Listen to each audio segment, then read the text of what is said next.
بسم اللہ الرحمن الرحیم بسم اللہ الرحمن الرحیم الحمد للہ وکفا وسلام علی عبادہ الذین اصطفى اما بعد. عزیز طلبہ، دروس فقی قواعد کے ہمارے جاری ہیں اور آج ان دروس کی نشست نمبر 19 ہے. آج کی نشست میں بھی ہم اپنے جو ان دروس کا جو دوسرا حصہ ہم نے شروع کیا تھا، فقی قواعد کا تطبیقی جائزہ. اس دوسرے حصے میں ہم نے آپ کے سامنے پہلے بھی عرض کیا تھا کہ 99 فقی قواعد کو ہم دیکھیں گے، اور اب تک ہم 6 فقی قواعد کا تجزیہ اور مطالعہ جو ہے مختصراً آپ کے سامنے پیش کر دیا ہے. آج کی نشست کے اندر ہم 7واں قاعدہ شروع کر رہے ہیں، اور اس 7ویں قاعدے کے الفاظ یوں ہیں: الاصل براءۃ الذمہ. اصول یہ ہے کہ انسان کا ذمہ بری ہوتا ہے. اصول یہ ہے کہ ذمہ بری ہوتا ہے، یا ذمے کا بری ہونا اصول ہے. یہ تو اس کا ترجمہ ہے. اب ہم اس قاعدے کا مفہوم اور اس کے الفاظ اور اس کی دیگر تعبیرات وغیرہ کو مختلف عنوانات کے تحت دیکھتے ہیں کہ اس قاعدے کا کیا مطلب ہے کہ اصول یہ ہے کہ انسان کا ذمہ بری ہوتا ہے. سب سے پہلے عنوان ہے دیگر تعبیرات، کہ یہ قاعدہ کچھ کتابوں میں یا فقہ کتابوں میں یا اصول کی کتابوں میں ان الفاظ کے اندر بھی ملتا ہے کہ الاصل البراءہ قبل التکلیف وعمارۃ الذمہ.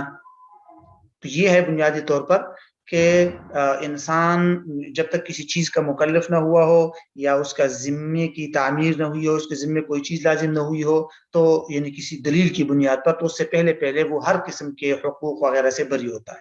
اسی طرح کل ما اشکل وجوبہ فالاصل براءۃ الذمہ فیہ. ہر وہ چیز جس کے وجوب میں اشکال ہو جائے، شبہ پیدا ہو جائے، تو اس کے بارے میں اصول یہ ہے کہ اس کے اندر انسان کا ذمہ بری ہوگا. تو اس طرح کے الفاظ بھی ملتے ہیں اس قاعدے کے لیے. بہرحال یہ ہے اس کا پہلا عنوان، دیگر تعبیرات. تو ان الفاظ کے ساتھ بھی فقہی کتابوں میں یہ قاعدہ اور اس سے ملتے جلتے الفاظ دیگر بھی ملتے ہیں. دوسرا جو عنوان ہے جو بڑا اہم ہے وہ ہے اس قاعدے کے الفاظ.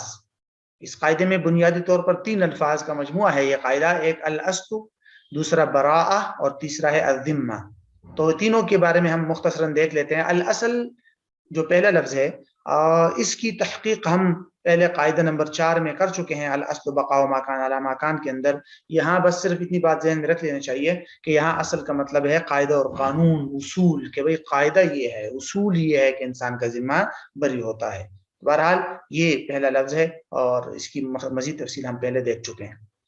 دوسرا جو لفظ ہے جو بڑا اہم ہے وہ ہے براءہ. یہ براءت کا کیا مطلب ہے؟ براءت کا معنی ہوتا ہے معصومیت،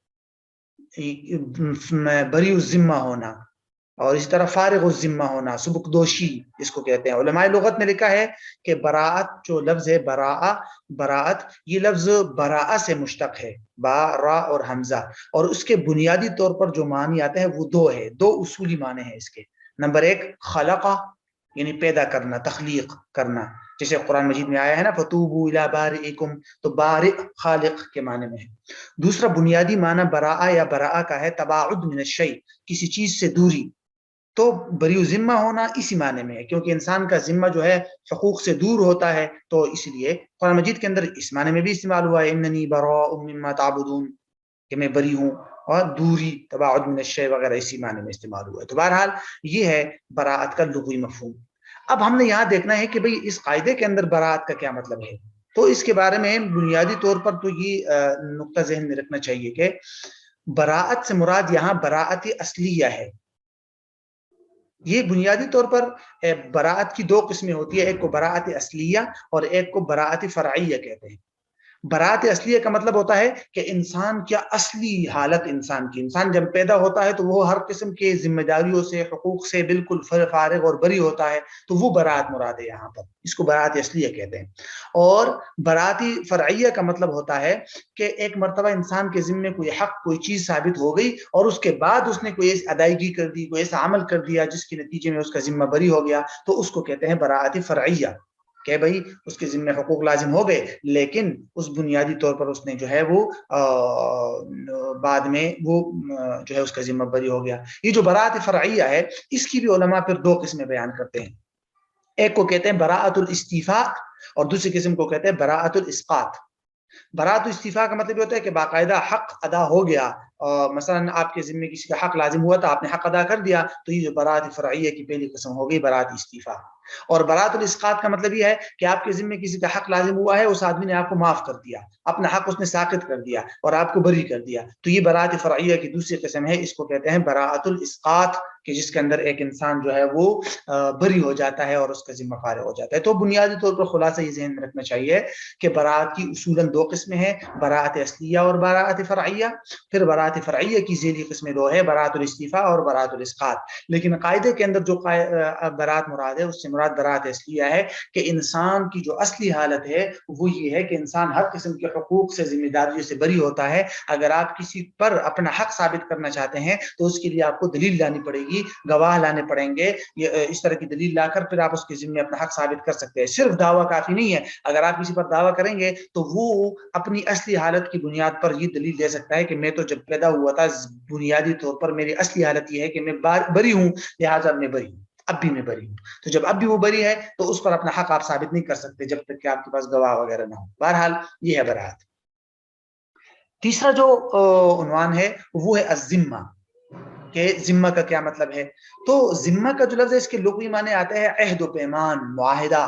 اسی وجہ سے مسلم ممالک میں رہنے والے غیر مسلم شہریوں کو بھی اہل ذمہ یا ذمی کہتے ہیں نا، کیونکہ وہ ایک خاص عہد و پیمان کے تحت رہتے ہیں۔ قرآن مجید کے اندر بھی یہ لفظ تقریباً اسی معنی میں آیا ہے کہ اللہ رب العزت فرماتے ہیں کیف وَإِن يَظْهَرُوا عَلَيْكُمْ لَا يَرْقُبُوا فِيكُمْ إِلًّا وَلَا ذِمَّةً، کہ کیسے یہ معاہدہ یعنی کہ برقرار رہ سکتا ہے، جبکہ ان کا حال یہ کہ اگر کبھی تم ان پر غالب آ جاؤ تو تمہارے معاملے میں وہ نہ کبھی رشتہ داروں کا خیال کرتے ہیں وغیرہ، تو اس طرح ہے۔ بہرحال ذمہ کا لفظ جو ہے یہ قرآن کے اندر بھی استعمال ہوا ہے۔ فقہا کی اصطلاح میں ذمہ کا کیا مطلب ہے، اس کو سمجھنا بہت ضروری ہے کہ ذمہ کس کو کہتے ہیں۔ ذمہ انسان کے اندر ایک وصف، ایک صفت، ایک کوالٹی ہے جس کے ذریعے انسان اس بات کا اہل ہو جاتا ہے کہ انسان پر دوسروں کے حقوق ثابت ہوں اور خود اس انسان کے دوسرے لوگوں پر حقوق ثابت ہو جائے، اس صفت کو کہتے ہیں ذمہ۔ یعنی اگر ایک انسان کی کنڈیشن، ایک انسان کی حالت ایسی ہو گئی کہ اس پر لوگوں کے حقوق ثابت ہو سکتے ہیں، اس انسان کے لیے بھی لوگوں پر حقوق ثابت ہو سکتے ہیں، تو اس حالت کو، اس صفت کو کہتے ہیں ذمہ۔ شیخ احمد الزرقاء نے اس کی تعریف یوں کی ہے کہ لغت میں اس کو کہتے ہیں العہد، اور اصطلاحی طور پہ اس کا معنی ہے وصف یصیر الشخص به اہلا للایجاب له او علیہ، وصف یصیر الشخص به اہلا للایجاب له او علیہ، ایسا وصف جس کے ذریعے ایک انسان میں ایسی صلاحیت پیدا ہو جاتی ہے کہ اس کے لیے لوگوں پر اور اس پر حقوق جو ہے وہ واجب ہو سکے۔ بہرحال تو اس کو کہتے ہیں ذمہ۔ بنیادی طور پر بعض علماء نے ذمہ کو انسان کی ذات، یعنی انسان کی ذات کو بھی ذمہ قرار دیا ہے، کہ انسان کی ذات ہی جو ہے وہ ذمہ ہے۔ اور ذمہ بہرحال لیکن زیادہ اصل جو زیادہ مشہور ہے وہ یہی ہے جو آپ کے سامنے عرض کر دی گئی جس کی تفصیل۔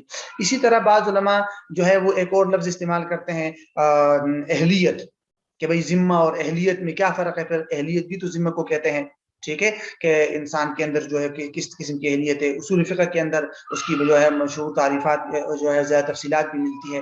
بہرحال شیخ مصطفیٰ الزرقاء نے اس پر ایک تفصیلی گفتگو کی ہے، اور ان کا ایک بڑا اہم مقالہ ہے، کتاب ہے المدخل الى نظریۃ الالتزام العامہ فی الفقہ الاسلامی، اس میں انہوں نے بڑی عمدہ بحث کی ہے، اور ان کی رائے یہ ہے کہ انسان کے اندر جو اہلیت وجوب ہے، اہلیت جو وجوب ہے، اس کے لیے دو عناصر کا پایا جانا ضروری ہے، ایک الزام اور دوسرا التزام۔ الزام کا مطلب ہوتا ہے کہ انسان کا دوسرے پر حقوق واجب ہو جائے، ایک انسان کے لیے دوسرے لوگوں پر حقوق واجب ہو جائے، اور التزام کا مطلب ہے کہ خود انسان پر دوسرے لوگوں کے حقوق ثابت ہو جائے۔ اور التزام کے اندر پھر انہوں نے دو نقطے لکھے ہیں کہ التزام کے لیے پھر دو چیزیں ضروری ہے، ایک اہلیت کہ انسان میں اتنی اہلیت ہو کہ اس پر دوسرے کے حقوق ثابت ہو سکے، اور دوسرا محل کہ انسان میں معنوی اور اعتباری محل کا ہونا ضروری ہے جس میں وہ حقوق جو ہے وہ وہاں پر مستقر ہو سکے۔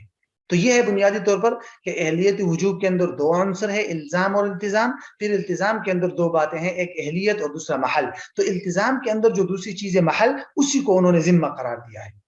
اسی لیے وہ جب ذمہ کی تعریف کرتے ہیں تو وہ یہ کہتے ہیں کہ ان الذمہ ہی محل اعتباری فی الشخص تشغلہ الحقوق التي تتحقق علیہ، کہ ذمہ کسی شخص کے اندر اس اعتباری اور تصوری محل کا نام ہے جس میں انسان پر ثابت شدہ حقوق جمع ہو جاتے ہیں، ثابت ہو جاتے ہیں۔ بہرحال اس کی مزید تفصیلات جو ہے آپ ان کی جو مشہور کتاب ہے، بڑی اچھی کتاب ہے، المدخل الى نظریۃ الالتزام العامہ فی الفقہ الاسلامی، اس کے اندر خصوصاً صفحہ نمبر 195 سے لے کر صفحہ نمبر 205 یا 204 تک کے جو بحث ہے وہ بڑی عمدہ بحث ہے، اس بحث کو ضرور دیکھنا چاہیے۔ بہرحال تو یہ ہماری اس قاعدے کی پہلے 2 نکات مکمل ہو گئے، دیگر تعبیرات اور الفاظ کی وضاحت۔ اس کے بعد 2-3 عنوانات مزید ہے جن کو انشاءاللہ ہم اگلی نشست کے اندر دیکھتے ہیں۔